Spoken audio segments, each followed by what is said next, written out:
الحمد لله وكفى وسلام على عباده الذين اصطفى أما بعد فأعوذ بالله من الشيطان الرجيم بسم الله الرحمن الرحيم أقم الصلاة لذكري وقال الله تبارك وتعالى إن الصلاة تنهى عن الفحشاء والمنكر قال النبي صلى الله تعالى عليه وسلم الصلاة عماد الدين أو كما قال عليه الصلاة والسلام صدق الله وصدق رسوله النبي الكريم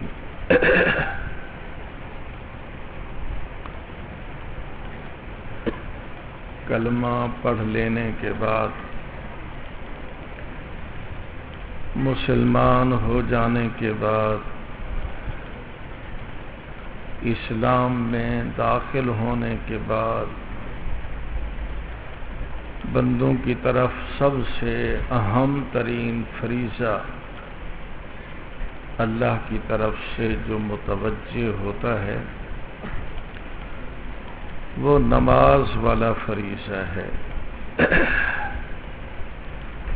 یہ تو آپ جانتے ہی ہیں کہ اسلام کی بنیاد 5 ارکان پر ہے، کلمہ شہادت اور اس کے بعد 4 اہم رکن ہیں، نماز، روزہ، زکوٰۃ اور حج۔ سب سے اول فریضہ، اہم فریضہ اور سب سے پہلے قیامت کے میدان میں جس کے بارے میں سوال کیا جائے گا وہ فریضہ صلاۃ ہے۔ روز محشر کے جاں گداز پود اولین پرسش نماز پود۔ جس دن جان پگھلنے والی ہوگی، سورج نیزے برابر ہوگا، زمین تانبے گرم کی طرح سخت ہوگی، گرم ہوگی، لوگ اپنے اپنے پسینوں میں اپنے اپنے اعمال کے اعتبار سے غرق ہوں گے، کسی کو پسینہ ٹخنے تک، کسی کو گھٹنے تک، کسی کو گردن تک، کئی پسینے میں، گرم پسینے میں، جوش والے ابلتے پسینے میں غرق ہو رہے ہوں گے۔ تو سب سے اول فریضہ جس کا سوال کیا جائے گا وہ نماز والا فریضہ ہے۔ حضرت عمر رضی اللہ تعالی عنہ کا غالباً ارشاد ہے، جس کی نماز صحیح ہے اس کا دین بھی صحیح ہے، جس نے اپنی نماز کو ابھی تک درست نہیں کیا اس کے بقیہ حالات ہرگز درست نہیں ہو سکتے۔ الصلاۃ عماد الدین کا مفہوم بھی یہی ہے، نماز دین کا ستون ہے، سارے دین کا دار و مدار اس نماز پر ہے۔ اگر انسان کی نماز اچھی ہے، سنت کے مطابق ہے، خشوع و خضوع والی ہے، اللہ کی رضا کے لیے ہے، اخلاص کے ساتھ ہے، تو اس کی بقیہ زندگی بھی انشاءاللہ صاف ستھری اور پاکیزہ ہوگی۔ جو نماز میں چوری کر رہا ہے، خیانت کر رہا ہے، اس کے باقی معاملات کا بھی کوئی اعتبار نہیں۔ لین دین میں، معاملات میں بھی خیانت کرے گا۔ جو نماز میں چوری کرتا ہے، نماز میں خیانت کرتا ہے، نماز کے ارکان کو صحیح طور پر ادا نہیں کرتا، نماز کو اعلیٰ، عرفہ، بلند اور اس قابل بنانے کے لیے کہ اس کے ساتھ اللہ کا تعلق مضبوط سے مضبوط تر ہو،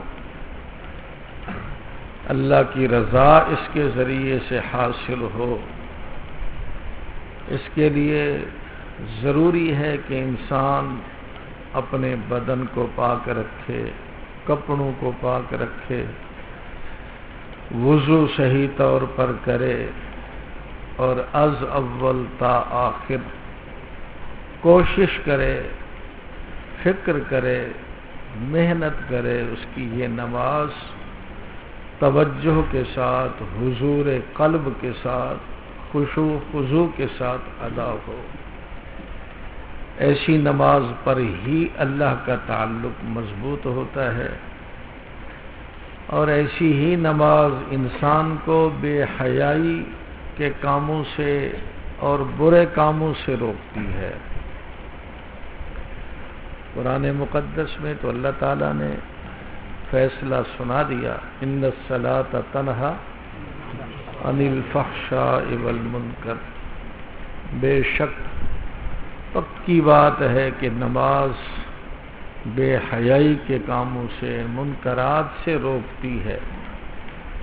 لیکن ہم دیکھتے ہیں کہ ہم نماز بھی پڑھتے ہیں اور بے حیائی کے کام بھی کرتے ہیں، منکرات بھی کرتے ہیں، گناہ بھی کرتے ہیں۔ تو ہماری نماز ہمیں فحشاء سے اور بے حیائی کے کاموں سے، برے کاموں سے نہیں روک رہی۔ اس سے معلوم ہوتا ہے کہ ابھی تک ہم نے اپنی نماز کو نماز بنایا ہی نہیں ہے۔ نام کے اعتبار سے یہ نماز ہے، صورت، اٹھک بیٹھک کے اعتبار سے نماز ہے، لیکن حقیقت کے اعتبار سے ہماری نماز، جس کو اللہ نماز کہیں، اللہ کے رسول نماز کہیں، شریعت میں نماز کہلانے کی مستحق ہو، اور جو نماز فحشاء سے روکنے والی ہو، ابھی تک ہماری نماز نے وہ حقیقت اختیار نہیں کی۔ اسی لیے ہم بے حیائی کے کام بھی کر لیتے ہیں، بد نظری بھی کر لیتے ہیں، گناہ بھی کر لیتے ہیں، منکرات کا ارتکاب بھی کر رہے ہیں، نماز بھی پڑھ رہے ہیں۔ معلوم ہوتا ہے کہ ابھی تک ہماری نماز نہیں بنی۔ کسی شخص نے حضور صلی اللہ علیہ وسلم سے عرض کی کہ ایک شخص نماز بھی پڑھ رہا ہے اور وہ بے حیائی کے کام بھی کر رہا ہے، منکرات بھی۔ تو آقا نے فرمایا اگر یہ مسلسل نماز پڑھتا رہا، جب اس کی نماز کی حقیقت اختیار کرے گی تو یقیناً یہ بے حیائی کے کاموں سے بھی رک جائے گا۔ ابھی تک صورت نماز ہے، اس کو حقیقت نماز حاصل نہیں۔ جب بھی اس کی نماز حقیقت کو اختیار کر لے گی، یقیناً یہ بے حیائی کے کاموں سے رک جائے گا۔ بزرگوں نے ایک واقعہ لکھا ہے کہ ایک بدبخت نوجوان کسی امام کی بیوی پر عاشق ہو گیا اور اس سے خواہش ظاہر کی۔ وہ پاک دامن بیوی تھی، اس نے اپنے شوہر کو بتلا دیا کہ اس طرح یہ شخص بے حیائی کی دعوت دے رہا ہے۔ اس امام نے غیرت تو بڑی آئی، طبیعت میں تقاضے تو عجیب و غریب قسم کے اٹھے، لیکن اس نے کہا اگر میں اس کو قتل کر دوں یا اس کو سخت سزا دوں، یہ جہنم کا ایندھن بنے گا، مجھے بھی سزا ملے گی، میں ایسی کوئی ترکیب کروں جس سے یہ بھی جہنم سے بچ جائے اور مجھ سے بھی کوئی غلط کام نہ ہو۔ تو ان کے دل میں یہ خیال آیا، اپنی بیوی کو کہا کہ اس کو کہہ دو کہ آپ میرے شوہر کے پیچھے 40 دن تک نماز با جماعت ادا کر لیں۔ جب اس شرط پر آپ عمل کر لیں گے اس کے بعد میں دیکھوں گی آپ کی اس دعوت کو قبول کروں یا نہ کروں۔ پہلے آپ میرے شوہر کے پیچھے 40 نمازیں جماعت کے ساتھ ادا کریں۔ چنانچہ جب یہ شرط اس کو سنا دی، شروع میں تو وہ بے حیائی اس کے ذہن پر سوار تھی، اس نے اسی غرض کے لیے، اللہ کی رضا بھی مقصود نہیں تھی، اخلاص بھی نہیں تھا، اسی حرام غرض کو حاصل کرنے کے لیے اس نے شوہر کے پیچھے نماز با جماعت ادا کرنی شروع کی۔ 40 دن تک مسلسل اس نے شوہر کے پیچھے نماز با جماعت ادا کی، تکبیر تحریمہ سے ادا کی۔ 40 دن کے بعد عورت نے کہا آپ کا کیا ارادہ ہے؟ کہنے لگا میں تو اب اللہ سے خوف کرتا ہوں اور میں نے اس برے ارادے سے سچی توبہ کر لی ہے۔ اس عورت نے اپنے شوہر کو بتلایا کہ اب تو اس کا وہ بے حیائی کا تصور ذہن سے نکل گیا۔ تو شوہر نے کہا صدق اللہ، اللہ نے سچ فرمایا، ان الصلاۃ تنہی عن الفحشاء والمنکر، بے شک نماز اگرچہ بظاہر تو غرض اچھی نہیں تھی، غلط غرض تھی، لیکن نماز اس نے امام کے ساتھ تکبیر تحریمہ کے ساتھ 40 دن تک با جماعت ادا کی، تو باوجود کہ رضائے الہی مقصود نہ تھا لیکن پھر بھی اس نماز نے اپنا رنگ دکھایا، وہ بے حیائی والی حرکت سے باز آ گیا، فحشاء سے منکر سے رک گیا۔ تو نماز اپنی حقیقت بتلاتی ہے، دکھلاتی ہے، شرط یہ ہے کہ انسان کی نماز بن جائے۔ نماز کی ایک صورت ہے اور ایک اس کی حقیقت ہے۔ میں سب عزیزان سے درخواست کروں گا، تبلیغ دین ایک کتاب ہے، اس کے شروع میں نماز کے لیے چند اوراق لکھے گئے ہیں، نماز کے بارے میں، نماز کو کیسے ادا کرنا ہے، اس کے لیے کیا شرائط ہیں، اس کو تبلیغ دین تو ہر طالب علم جو سمجھدار ہے، بالغ ہے، اس کو ضرور خرید کر لے اور اس کا مطالعہ شروع کر دے۔ پہلے چند اوراق ابتدائی ان کو دیکھ لے، نماز سے متعلق ہیں، ایک دفعہ نہیں، 2 دفعہ نہیں، بلکہ کم از کم 5-10 مرتبہ توجہ کے ساتھ نماز سے متعلق جو تبلیغ دین میں تحریر ہے اس کو پڑھ لے، دیکھ لے اور عمل کے جذبے سے دیکھ لے، انشاءاللہ اس کو پڑھنے کے بعد فکر پیدا ہو جائے گی کہ اپنی نماز کو درست کرنا چاہیے۔ میں نے بھی اس کا تھوڑا سا مطالعہ کیا ہے، تو فرما رہے تھے کہ نماز کی ایک صورت ہے اور ایک ہے نماز کی حقیقت۔ نماز کی صورت تو یہی ہے، رکوع، سجدہ وغیرہ، قیام، قعود، یہ نماز کی صورت ہے، اور قلب کے ساتھ متوجہ ہونا اور حضور قلب سے اخلاص کے ساتھ نماز کو ادا کرنا، خشوع خضوع کے ساتھ نماز کو ادا کرنا، یہ نماز کی حقیقت ہے۔ رکوع اور سجدہ، قیام اور قعود، قیام و قعود یہ نماز کی صورت، اس کو کہہ دو یہ بدن ہے نماز کا۔ حضور قلب اور اخلاص، اللہ کی رضا ہی مقصود ہو، یہ اس نماز کا روح ہے۔ رکوع اور سجدہ یہ اعضاء ہیں، ہاتھ پاؤں وغیرہ، اور رکوع اور سجدے کے اندر جو تسبیح وغیرہ ہوتی ہے یا نماز میں دوسرے اذکار ہیں، تلاوت وغیرہ ہے، ان الفاظ کو توجہ سے پڑھنا، ذکر اور تسبیحات کو زبان سے ادا کرنا، یہ یوں سمجھو نماز کی آنکھیں، نماز کے کان، نماز کا ناک، زبان، یہ اعضاء ہیں جن سے انسان استفادہ کرتا ہے، اور ان اذکار کے معانی کو سمجھنا، مفہوم کو سمجھ کر ان اذکار کو زبان سے ادا کرنا، یہ ایسے ہے جیسے کان کی قوت سماعت اور آنکھوں کی قوت بینائی۔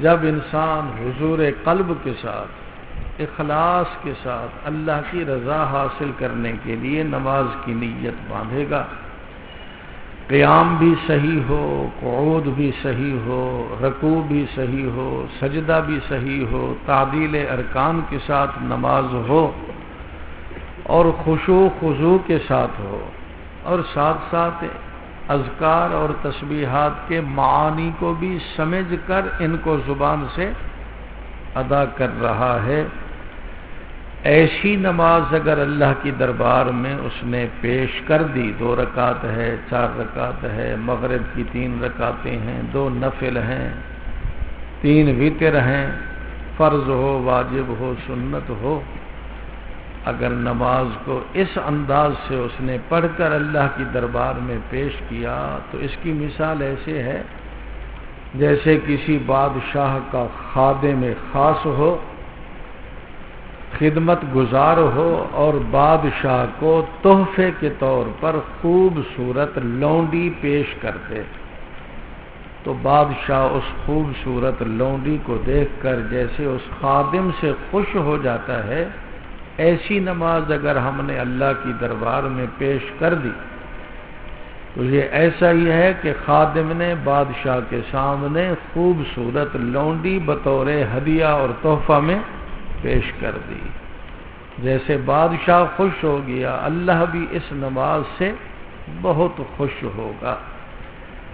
اور اگر ہم معانی کو نہیں سمجھتے، بس سبحان ربی العظیم، سبحان ربی الاعلی زبان سے کہتے جا رہے ہیں، نہ معنی آتا ہے نہ معنی کی طرف توجہ ہے، تو یوں سمجھو کہ نماز کے کان تو موجود ہیں، آنکھیں موجود ہیں، لیکن بینائی اور قوت سماعت نہیں ہے۔ تو ایسی لونڈی کو پیش کیا جا رہا ہے جو بہری، گونگی اور اندھی ہے، تو کیا خیال ہے بادشاہ کے سامنے تحفے کے طور پر خادم خاص اگر ایسی لونڈی کو یا ایسے غلام کو پیش کرے کہ یہ آپ کی خدمت کے لیے میں پیش کرتا ہوں، لیکن وہ آنکھوں سے اندھا، کانوں سے بہرا، زبان سے گونگا ہے، تو بادشاہ خوش ہوگا یا ملامت کرے گا کہ نالائق تو نے تو میری گستاخی کی ہے، بے ادبی کی ہے، میری شان کے مطابق مجھے ہدیہ پیش نہیں کیا۔ اور اگر ذکر تسبیح پڑھ رہا ہے لیکن پتہ ہی نہیں ہے کہ تسبیح کتنی دفعہ میں نے پڑھی، سبحان ربی الاعلی کتنی دفعہ کہا، بس آٹومیٹک زبان چل رہی ہے، الفاظ کی طرف بھی توجہ نہیں، تو گویا کہ بغیر کان کے، بغیر آنکھوں کے، بالکل اندھی۔ پہلی صورت میں آنکھیں تو ہیں لیکن بینائی نہیں ہے، اب تو گویا آنکھیں ہی نہیں ہیں، ایک گول گپی لونڈی بادشاہ کی خدمت میں پیش کر دی، تو یقیناً بادشاہ یہی سمجھے گا کہ یہ بڑا بے ادب اور گستاخ ہے، میری شان کے مطابق اس نے ہدیہ پیش نہیں کیا۔ اس لیے بھی فکر، یہ ہمارا طالب علمی کا جو زمانہ ہے، ہم سب کا طالب علمی کا زمانہ ہے، یہ نہیں ہے کہ ہم سفید داڑھی والے اب فارغ ہو گئے ہیں، بس با کمال ہو گئے۔ امام محمد رحمہ اللہ فرماتے ہیں نا، ان صناعتنا ہذہ من المہد الی اللحد، یہ علم کی تحصیل کا زمانہ، یہ جو فن ہم اختیار کر رہے ہیں، سیکھ رہے ہیں، یہ سیکھنا یہ ماں کی گود سے شروع ہوتا ہے اور قبر کی لحد تک چلتا ہے۔ کسی زمانے میں بھی انسان اس علم سے مستغنی، ہم سب کا بعض تعلیم بالغہ میں ہیں جو پڑھانے والے ہیں، بعض بیریش ہیں جو پڑھنے والے ہیں، سب ہی حاصل کرنے والے ہیں، اور سب کو ضرورت ہے تمرین کی، مشق کی۔ حقیقت یہ ہے کہ ہم پڑھ تو رہے ہیں، بس ایک روٹین کے مطابق پڑھ رہے ہیں، نماز بھی پڑھ رہے ہیں، سبق بھی پڑھ رہے ہیں۔ ہم نے کبھی مشق نہیں کی ہے کہ نماز کو ہم خوبصورت بنانے کی فکر کریں، کیسے نماز کو خوبصورت بنایا جا سکتا ہے، اس کی آنکھیں کیسی بنائی جا سکتی ہیں، اس کی آنکھوں میں بینائی کیسے پیدا کی جا سکتی ہے، اس کے کان خوبصورت ہونے چاہیے، کانوں میں سماعت ہونی چاہیے۔ کبھی ہم نے یہ فکر نہیں کی۔ اگر فکر کریں گے ایک ہفتہ نہیں، 2 ہفتے نہیں، 1 مہینہ نہیں، سال بھر کے اندر اگر روزانہ کوشش میں لگے رہے تو انشاءاللہ ایسا ہوگا، شروع میں 1 مہینے تک ہماری 1 رکعت صحیح بنے گی، 3 رکعتیں ایسی ہوں گی ان میں پھر توجہ نہیں، خشوع خضوع نہیں، الفاظ کر دیے لیکن توجہ نہیں تھی۔ پھر ہم نے اگلی نماز میں غور کیا، فکر کیا، اس کو توجہ سے پڑھنے کی کوشش کی، شاید اگلی رکعت میں بھی ہماری توجہ کامل رہے، لیکن 2 رکعتوں میں توجہ رہی اور 2 میں پھر توجہ ہٹ گئی۔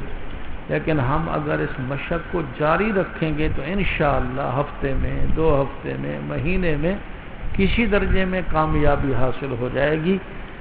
پھر جو ہی نماز کی نیت باندھیں گے تو فوراً خیال آئے گا کہ میں نے ہر لفظ کو سوچ کر ادا کرنا ہے اور اس کے معنی پر توجہ دینی ہے، اور میں نے ہر حرف کو مخرج سے ادا کرنا ہے، اور جو رکن میں ادا کر رہا ہوں دھیان اور توجہ سے ادا کرنا ہے۔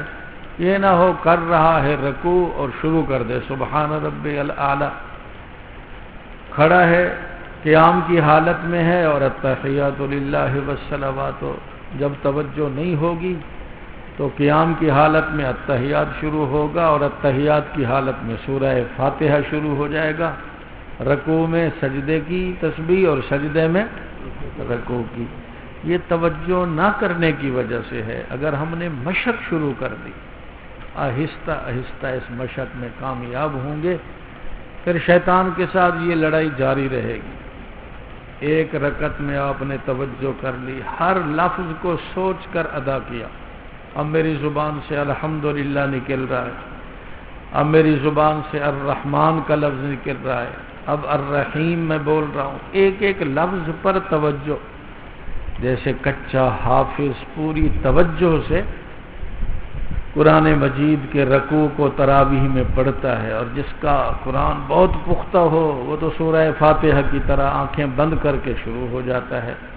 ہم نے نماز کو کچے حافظ کی طرح پڑھنا ہے، ہر لفظ کو توجہ سے ادا کرنا اور ہر رکن کو توجہ سے ادا کرنا ہے۔ اگر اس مشق کو ہم شروع کریں گے تو انشاءاللہ آپ دیکھیں گے ہفتے میں، 2 ہفتے میں، مہینے میں ہماری نماز میں خشوع خضوع آنے لگے گا، ہماری نماز میں توجہ ہوگی، ہماری نماز اس تصور سے ہوگی کہ اللہ ہمیں دیکھ رہا ہے اور ہم اللہ کو، اور عبادت کا حق یہی ہے کہ انسان اللہ کی ایسے عبادت کرے گویا کہ تم اللہ کو، اور اگر اتنا استحضار نہیں، یہ تو استحضار رکھنا چاہیے کہ اللہ ہمیں دیکھ رہا ہے۔ اگر استاد دیکھ رہا ہو تو انسان سر تو جھکا کر کتاب کو دیکھتا ہی رہتا ہے نا، پھر کانی آنکھ سے دیکھتا ہے، اچھا اب ادھر متوجہ ہے تو پھر سر اٹھا لیا۔ جب یہ استحضار رہے گا کہ اللہ دیکھ رہا ہے تو کوشش میں لگے رہیں گے۔ نماز کو بنانے کی فکر کریں، نماز کو بنانے سے پہلے مسجد میں آنا ہے، مسجد میں آنا، مسجد سے نکلنا، اس کو بھی مسنون طریقے سے بنانے کی فکر کریں۔ کس دھرتی میں جا کر ہم ان سنتوں کو سیکھیں گے؟ بھئی اگر طالب علمی کے زمانے میں ہم نے یہ موٹی موٹی سنتیں بھی نہ سیکھیں تو تو یہی ہوگا 10 سال تدریس کرنے کے بعد بھی ہم بایاں پاؤں پہلے پہن رہے ہوں گے، مسجد میں بایاں پاؤں رکھیں گے، بیت الخلاء میں دایاں پاؤں رکھیں گے، کیونکہ ہم نے کبھی توجہ سے یہ دیکھا ہی نہیں کہ اس بارے میں کیا سنت ہے۔ لیکن اگر ہم نے اپنی مشق میں اس کو جاری کر دیا، عملی زندگی اختیار کر لی، یہ استحضار رکھا کہ ہر کام کو ہم نے سنت کے مطابق کرنا ہے، یہ ذہن میں مستحضر کر لو کہ اب یہ جگہ اچھی ہے یا گھٹیا ہے۔ اگر اچھی ہے تو دایاں پاؤں رکھو، اگر اس شان کے مطابق نہیں ہے، ذرا گھٹیا ہے، مثلا مدرسے سے آپ باہر نکل رہے ہیں تو کیا خیال ہے، کون سا پاؤں رکھنا چاہیے؟ بایاں۔ مسجد مدرسے کے اندر داخل ہو رہے ہیں تو اگر آپ کو اللہ لے جائے تھانے میں جا رہے ہیں تو کون سا پاؤں؟ تھانے سے نکل رہے ہیں تو یہ ایک تصور ذہن میں قائم ہو جائے گا کہ ہر اچھے کام کے لیے دایاں ہاتھ اور دایاں پاؤں استعمال کرنا ہے، اور ہر بری جگہ کے لیے، گھٹیا جگہ کے لیے تو اب آپ نے کل سے اہتمام کرنا ہے۔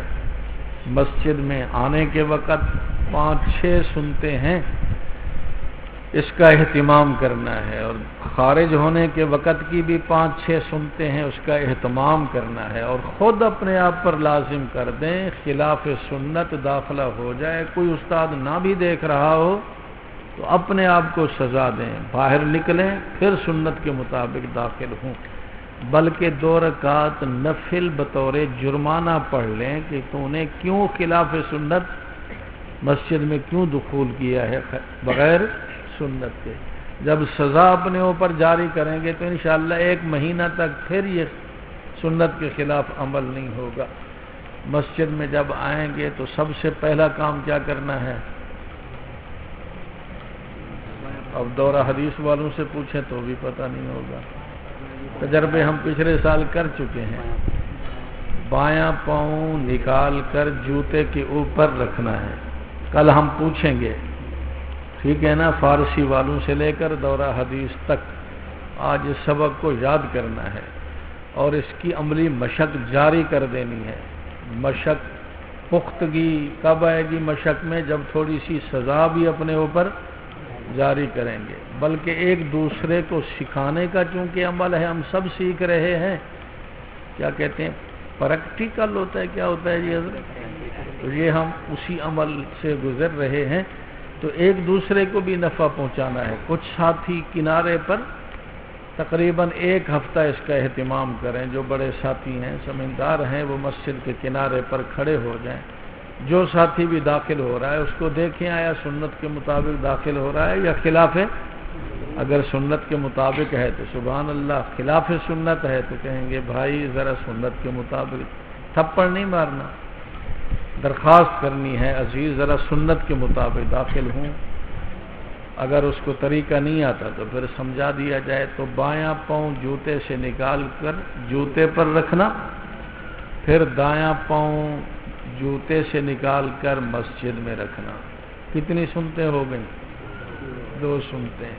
جوتا اتارنے کی سنت بھی ادا ہو گئی، اور تمہارے نامہ عمل میں 10 نیکیوں کا صرف ثواب یا 100 نیکیوں کا؟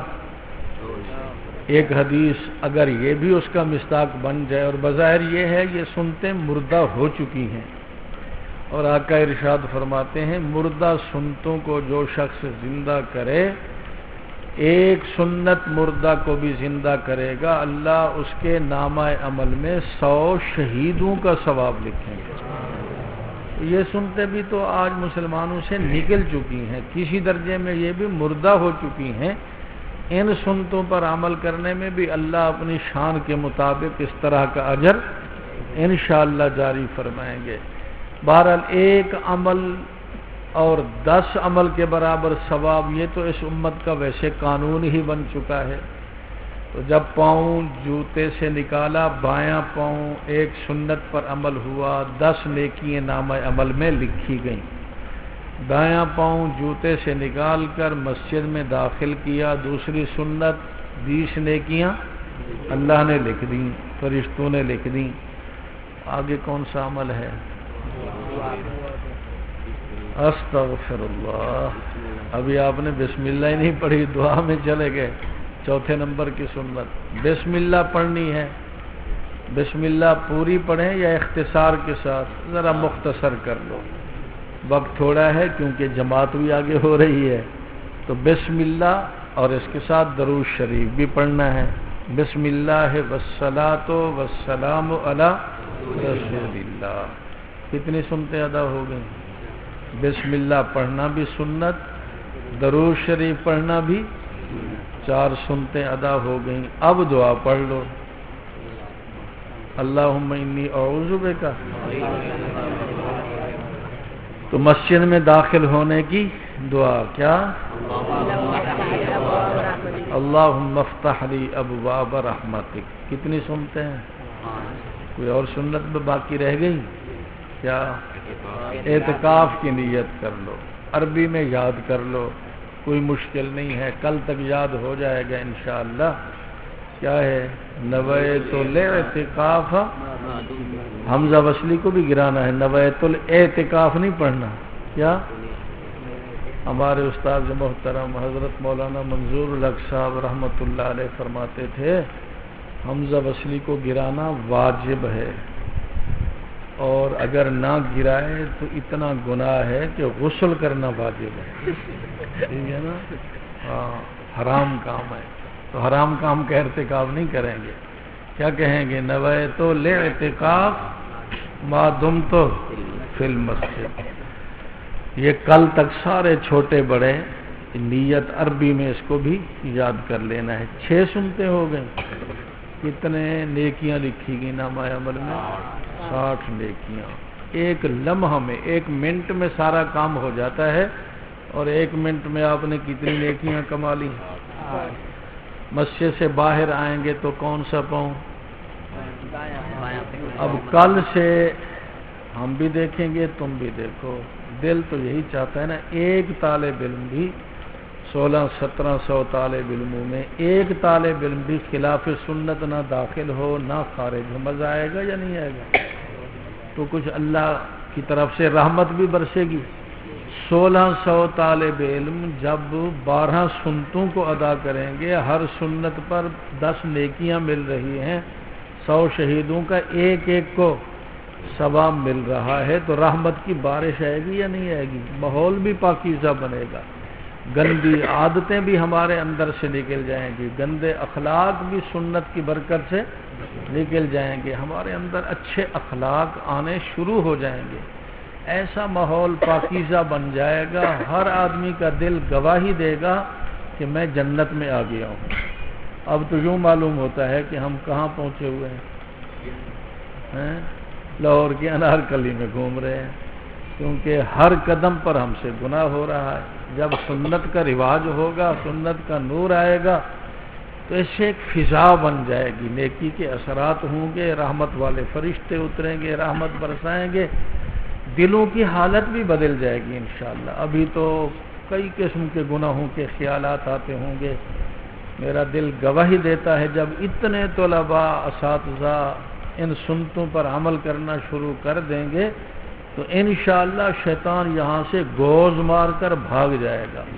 جب بھاگے گا دور سے جک مارتا رہے، اس کے خیالات سے پھر ہم جلدی متاثر نہیں ہوں گے۔ یہ بنانا ہے، آپ نے فضا قائم کرنی ہے۔ تو خارج ہونے کے وقت کیا سنتے ہیں؟ ایک دفعہ تذکرہ ہو جائے۔ کون سا پاؤں نکالنا ہے؟ نکال پر جوتے پر رکھنا ہے، دایاں پاؤں نکال کر جوتے میں پہننا ہے، بسم اللہ پڑھنی ہے، اور درود شریف پڑھنا ہے اسی طرز سے، اور نکلنے کی دعا پڑھنی ہے۔ وہ کون سی ہے؟ یہاں 5 سنتے ہیں، اعتکاف تو اب یہاں نہیں ہے، 6ٹھی سنت نہیں ہوگی۔ تو اس طرح کمرے میں داخل ہونا ہے، درسگاہ میں داخل ہونا ہے، کون سا پاؤں نکالنا ہے تو کون سا پاؤں، کتاب کو ہاتھ لگانا ہے تو کون سا ہاتھ، اور جوتا ہاتھ میں لینا ہے تو ہمارا معاملہ تو برعکس ہوتا ہے، جوتا دائیں ہاتھ میں، کتاب بائیں ہاتھ میں۔ اس کا تھوڑا سا ذوق بنائیں، ایک بات۔ دوسری بات یہ ہے، یہ ہفتہ وار جو ہے نا تھوڑا تھوڑا اعمال کی طرف ایک دوسرے کو ترغیب دیں. ہم آپ کو دیکھ کر اپنے آپ کو ملامت کریں گے وہ مر رہے ہیں چٹی داڑھی خود دیکھ, ہمیں خود حیا آ جائے گی آپ کو دیکھ کر, ہم بھی عمل شروع کریں گے. آپ ہمیں دیکھ کر عمل شروع کریں. پتہ نہیں اس عمر تک ہم پہنچتے ہیں یا نہیں, یہ تو بڑی عمر کے لوگ ہو گئے, اگر گناہ ان کے زیادہ ہیں تو نیکیاں بھی زیادہ ہوں گی, یہ تو کام چلا لیں گے. اب ہماری اگر موت آ گئی تو کیا بنے گا؟ ہمارے پاس تو اب ذخیرہ عمل ہے نہیں, اس لیے ہمیں حیا کرنا چاہیے. تم اس طرح سوچو, ہم اس طرح سوچیں, ایک ماحول میں اچھی سوچ پیدا ہو جائے گی. ایک اور کام کرنا ہے. گزشتہ سال بھی ہم نے اس تحریک کو چلایا تھا اور کل پرسوں بھی اساتذہ کرام کی میٹنگ میں یہ فیصلہ ہوا ہے, جتنا قیم حضرات ہیں وہ اس کا اہتمام کریں گے. اگر حضرات کو نسیان ہو جائے, نہ بھی کر سکیں, تم نے خود اس کا اہتمام شروع کرنا ہے. آج سے لازم کر دو. کل جمعرات ہے, جمعرات سے لے کر اگلی جمعرات تک پورا ہفتہ ہے. اس ہفتے میں ہر طالب علم, چاہے نابالغ ہیں چاہے بالغ ہیں, وہ نابالغ بھی اپنی عادت کو پختہ کریں. اگر کوئی نمازیں ان کی رہ گئی ہیں, یہ عادت پختہ کرنے کے لیے, اور بالغ کے ذمے تو نماز ویسے ہی فرض ہے, تو جو نمازیں رہ گئی ہیں ان کی فہرست بنا لو. اور ایک ہفتے میں یہ کم از کم درجہ ہے. اگر اللہ آپ کو زیادہ حوصلہ دے, زیادہ ہمت دے تو اس سے کام بڑھا دے, لیکن کم از کم یہ ہے ایک ہفتے میں 70 نمازیں پچھلی قضا شدہ ادا کرنی ہے تم نے. میرے خیال ہے روح ہی پرواز کر گئی ہے. ایسے سانس دب گیا, گھٹ گیا, آواز ہی نہیں نکلتی. آپ تو کہتے ہیں انشاءاللہ, ایسا کریں گے نا. یہ کل جمعرات ہے, صبح کی نماز سے لے کر جمعرات صبح تک آپ کی کتنی نمازیں ادا ہو جانی چاہیے؟ 70 نمازیں. ہر نماز کے ساتھ 2 کا اندازہ کر لو. کسی نماز میں وقت زیادہ مل رہا ہے تو 4 5 10 ادا کرنا شروع کر دو. اس کے لیے آسان صورت یہی ہے, جو ہی اذان ہو, کیا ضرورت ہے کمروں میں جانے کی؟ مسجد میں بیٹھے ہو, اللہ تعالیٰ نے 10 منٹ دے دیے ہیں, شروع کر دو. 10 منٹ میں آپ 10 نمازیں. میں مختصر طریقہ آپ کو بتلاتا ہوں, آٹومیٹک نظام چلا دو, اس میں جائز ہے. قرضہ اتارنا ہے نا اللہ تعالیٰ کا, اللہ فرماتے ہیں جلدی اتار لے چلو.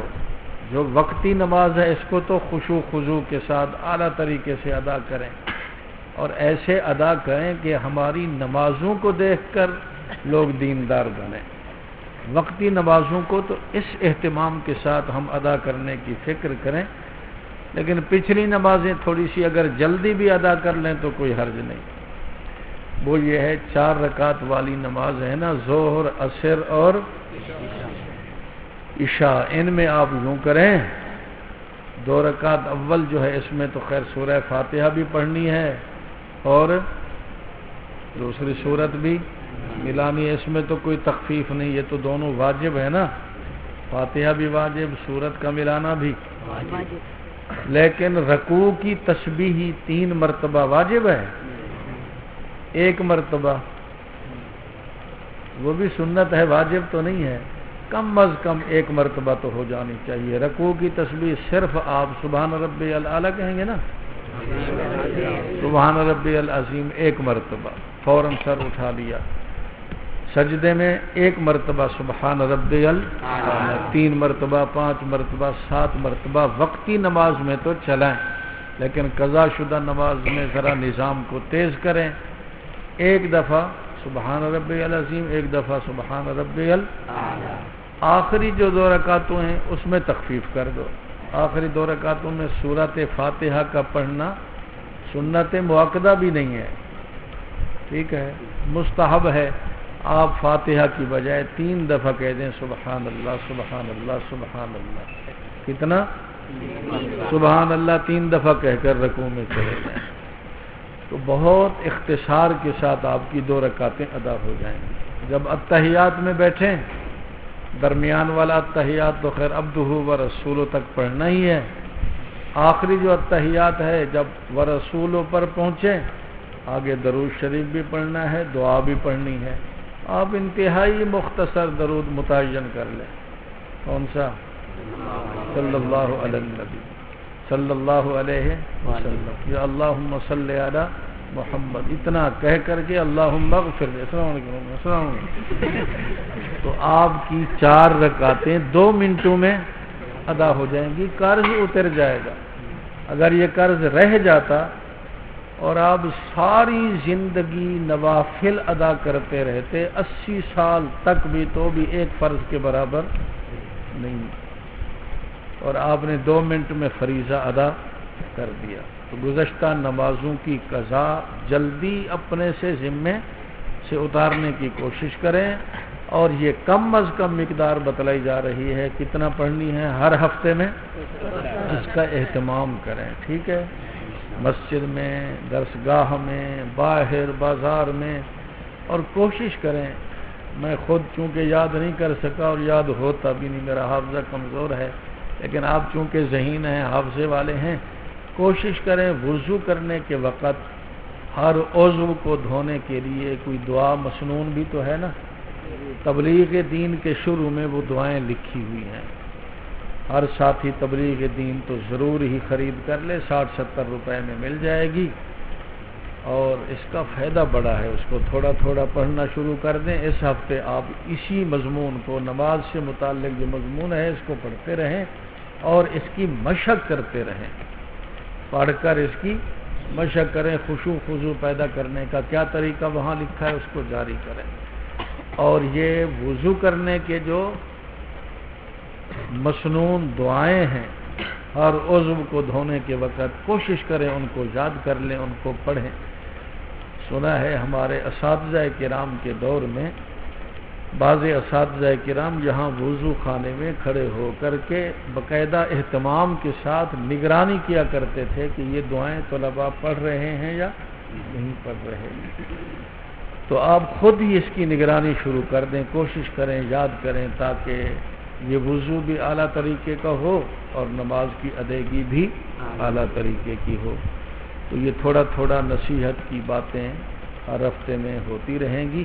زیادہ وقت بھی آپ کا، چونکہ آپ آئے ہیں تعلیم کے لیے، آپ کہتے ہیں ہمارے مطالعے میں حرج ہو جاتا ہے نصیحت کی وجہ سے، تو یہ بھی فیصلہ ہوا ہے کہ زیادہ سے زیادہ آدھا گھنٹہ، کتنا ٹائم ہو گیا؟ چلو اتنا کافی ہے، 6 منٹ معاف کر دیں، آدھا گھنٹہ آئندہ نصیحت ہوگی ہر ہفتے کے بعد۔ اور ابھی فارغ ہوتے ہی کمروں میں نہیں جائیں، مطالعے والے یہاں بیٹھ جائیں، تکرار والے تکرار کی جگہ میں، تاکہ یہ عمل جو آپ کا روزانہ کا ہے مطالعے اور تکرار کا، وہ اس دن کی وجہ سے متاثر نہ ہو، بس ایک ذوق بنا لیں پڑھنے کا اور عمل کرنے کا، ٹھیک ہے؟ اللہ تعالیٰ آپ کا حامی اور ناصر۔